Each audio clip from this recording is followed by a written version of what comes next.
Bonjour à toutes et à tous, je me présente, je suis Yasmine Dechouk, architecte et BIM manager certifié Autodesk, installée à Dubaï depuis presque 10 ans maintenant. Je suis également auteur de l'ouvrage L'intelligence artificielle au service du patrimoine, l'avenir de la culture numérique, qui est disponible sur Amazon.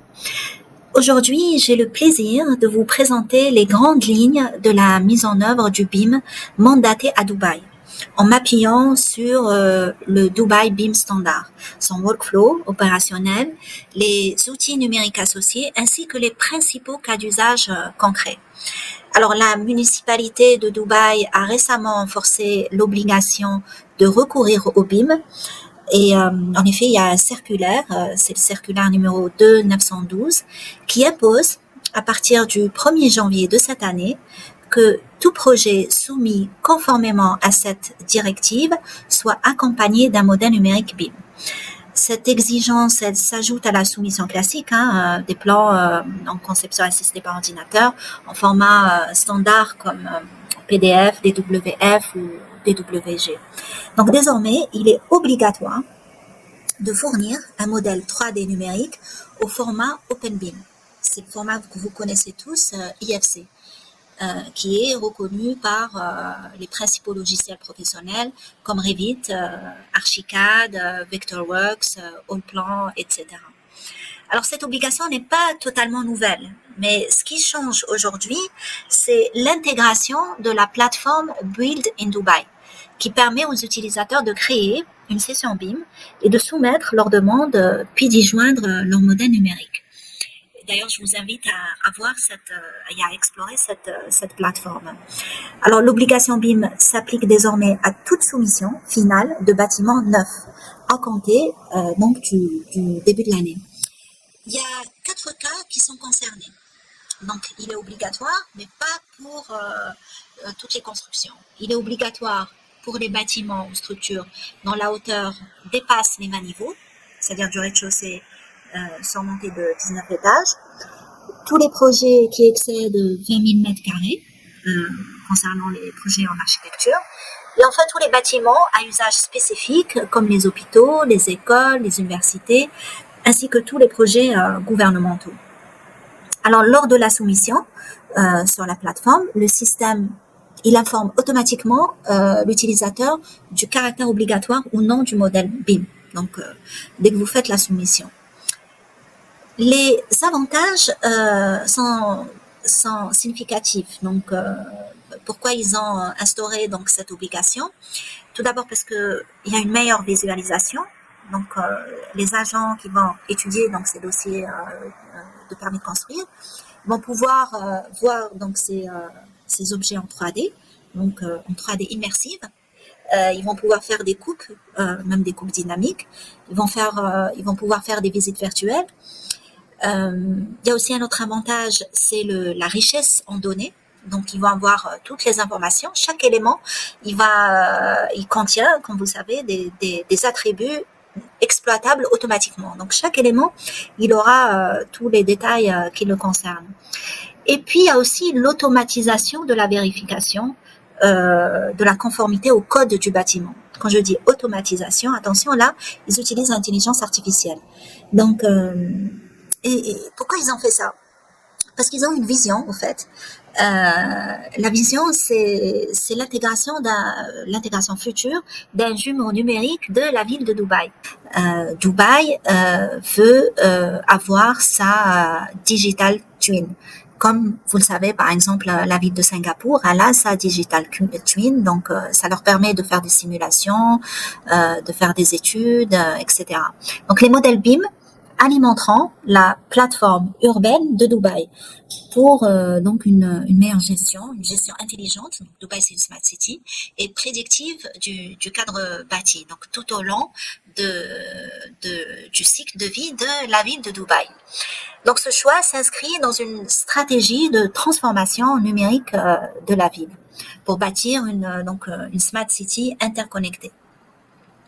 Alors, avant d'imposer l'obligation du BIM, la municipalité de Dubaï, donc Hukoumat Dubaï, elle a élaboré une norme officielle nommée Dubai BIM Standard for Building Permit.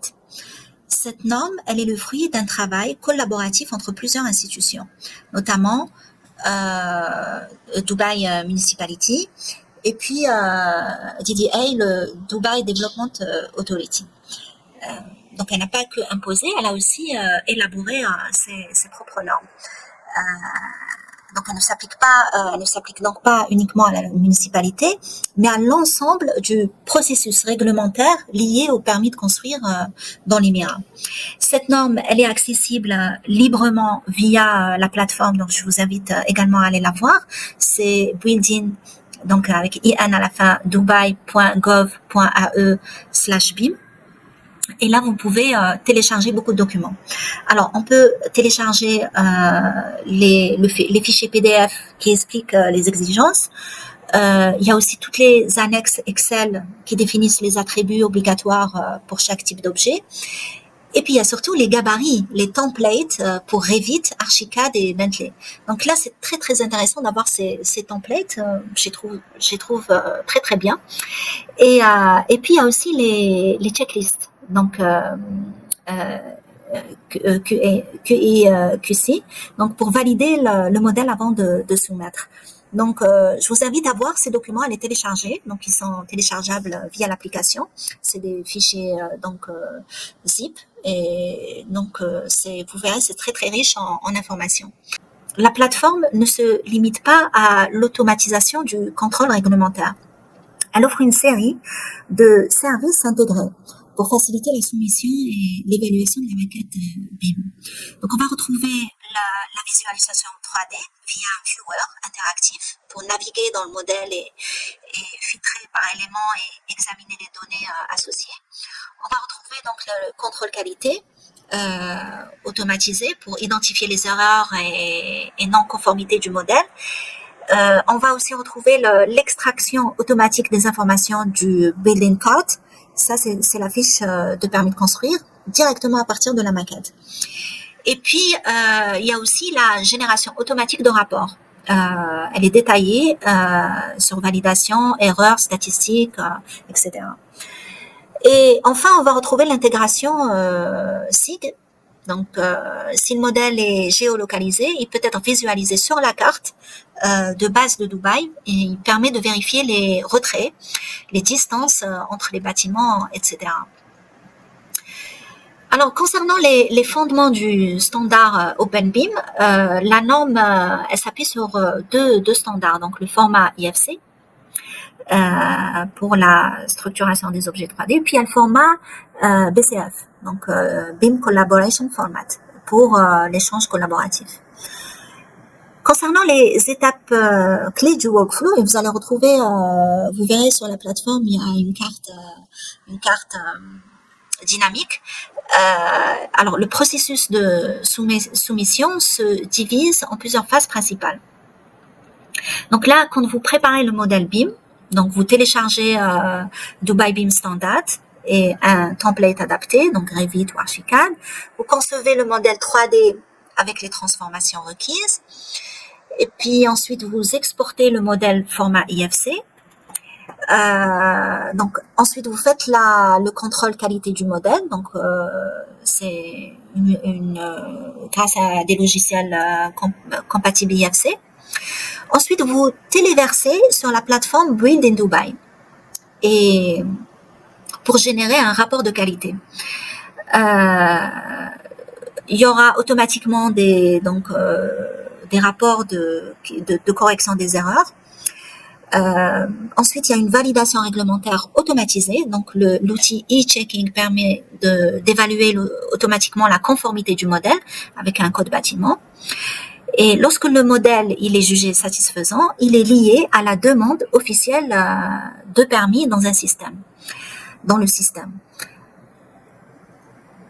Alors, la soumission est revue par les ingénieurs municipaux. Le consultant sélectionne là où les soumissions BIM associées à son projet.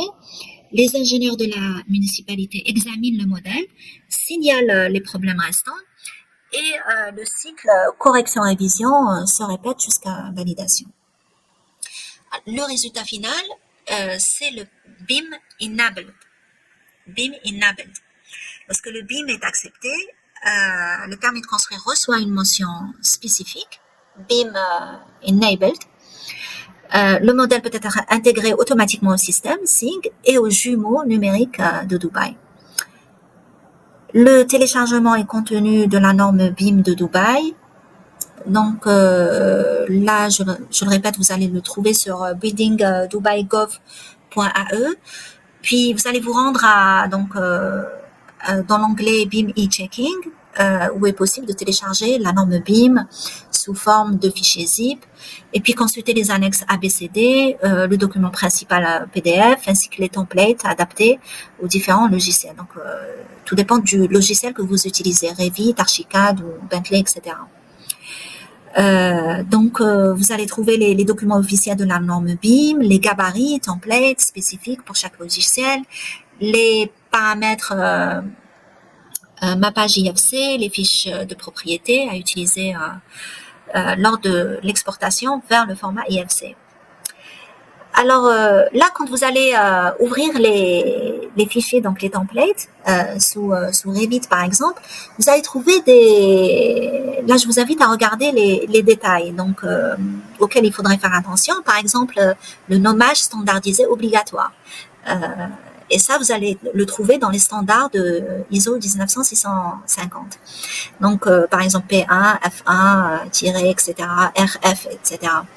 Et puis, suivre les correspondances des niveaux décrites dans les standards. Les fichiers, par exemple, il y a FFL pour l'architecture, SSL pour la structure, etc. Il y a vraiment des normes de nommage standardisés, et tout ça vous allez le trouver donc dans les normes, dans les documents fournis par la municipalité de Dubaï, mais vous allez le retrouver aussi en détail dans les documents de l'ISO 19650. Donc là, il y a des choses qu'il faudrait vraiment vérifier. Je vous donne à titre d'exemple les murs, par exemple. Pour chaque mur, il faut déterminer s'il est interne ou externe. Il faut ajouter des valeurs de réflexion lumineuse, d'absorption solaire, de conductivité thermique. Il faut renseigner la valeur coupe-feu selon les exigences de sécurité. Alors, il y a des détails où il faudrait faire vraiment attention dans le dessin, parce qu'il faut dessiner as-built, donc toujours par exemple descendre le mur jusqu'à la dalle avec un décalage négatif de moins 10 cm pour éviter un mur suspendu, ne pas chevaucher les murs structurels, etc. Là, vraiment, quand vous avez le template, vous savez quel modèle suivre pour dessiner correctement as-built. Et puis vous aurez une idée, parce que dans le BIM, il y a information, donc les informations sont très très importantes. Les informations qu'on va introduire dans le logiciel Revit, elles sont très importantes. Et actuellement, on tend vers le Lean BIM, donc le BIM frugal. Donc, par exemple, on demande moins de dessins, mais beaucoup plus d'informations. Voilà, j'espère que cet exemple concret de soumission d'un permis de construire dans la ville donc de Dubaï, où le BIM est obligatoire, vous aura offert un aperçu clair et opérationnel du travail en environnement BIM tel qu'il est pratiqué dans une smart city comme Dubaï. Je vous encourage vivement à consulter en détail le Dubaï BIM standard afin de bien comprendre l'ensemble des exigences techniques, structurelles et informationnelles attendues. Prenez également le temps de parcourir les modèles de plans et des gabarits mis à disposition, car pour moi, ils constituent une excellente base pour vous familiariser avec les bonnes pratiques quand on travaille avec le BIM. Merci pour votre attention et je reste bien sûr à votre disposition pour vos questions et échanges à venir. Donc vous pouvez me contacter à tout moment sur LinkedIn.